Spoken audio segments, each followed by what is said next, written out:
Hey everybody, welcome back. Hey, this is on how we had to move some things around because we're getting ready to build a shop.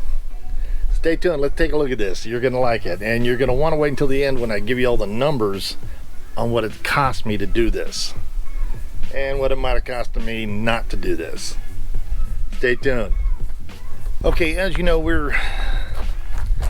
were planning on buying land and putting a house on it, putting a shop on it, doing all that kind of stuff. The only problem is everything just never worked out. So we decided, especially with the amount of money it would cost to build a stick house right now with the lumber prices so high, we decided to go ahead and just build a shop here. So I had to get this moved out of the way so I could have this. Now,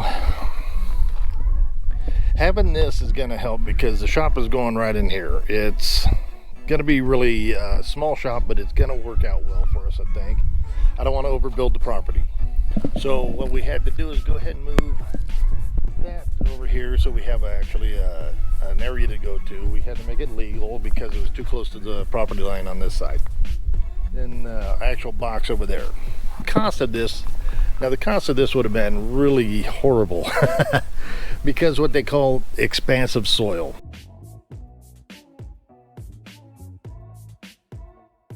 To start it off, you're looking at a concrete footing of about 5 inches thick, 3,000 pounds. It'll have a 1 foot to the top of the slab footing. Now we're doing a 16-inch on center studs. Reason being is we're not doing sheathing. We're going to go ahead and put on a T111 structural panel that should work just nice. Now I did do the rafters, but I think I'm gonna go ahead and have them built for me. But I just wanted to put it on here just so I can make sure of all the calculations on the panels I'm gonna need, and also with the siding.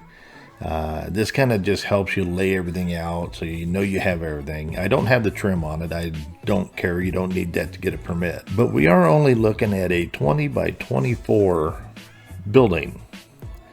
And I'll explain the reasoning behind that. But we did go with the 104 and 5/8 wall studs. And they're already pre-cut, so it's all set. They're going to be fast. They're going to be cheaper because not everybody goes for those. Now you're probably wondering why I only have one window. Well, the other sides, as you know, I'm going to have a fence there, so it'd be senseless to have the window and just an added cost. Now here it's kind of nice to see him try to back that big old boom truck through a 16-foot gate with things in the way. The guy was amazing. He did a heck of a job. Now we got to move these two here out of the way, and that's the whole deal. So we have room, and we're going to put the metal box over here, and as you can see, the blue marks there is where we're going to put it. I think it's going to be good right there, at least for the time being. Now over here is where we're actually going to put the 10 by 16 shed.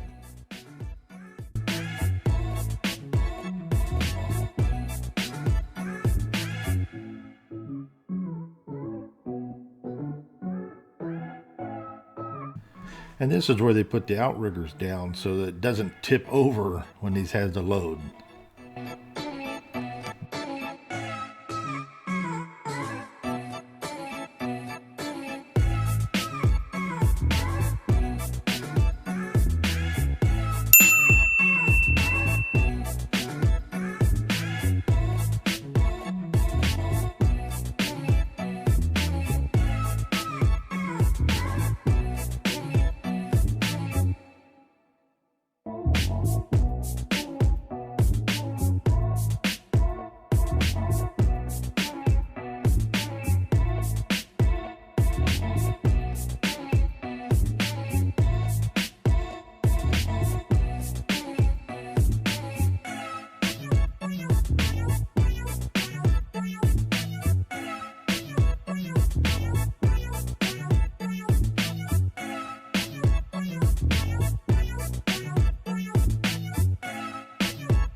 Talking about putting it where I wanted it, I mean, they were just dead on. I recommend D&O Crane. If you're in Cottonwood or anywhere in the area, this is the one to go with.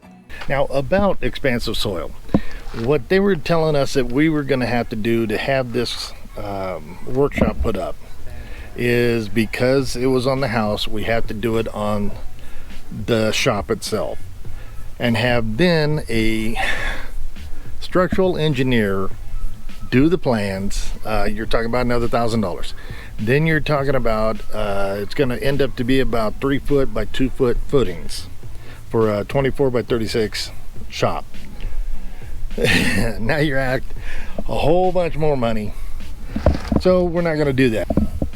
In our area where we're at, the county says if it's under 500 square foot, we don't need to have that soil test.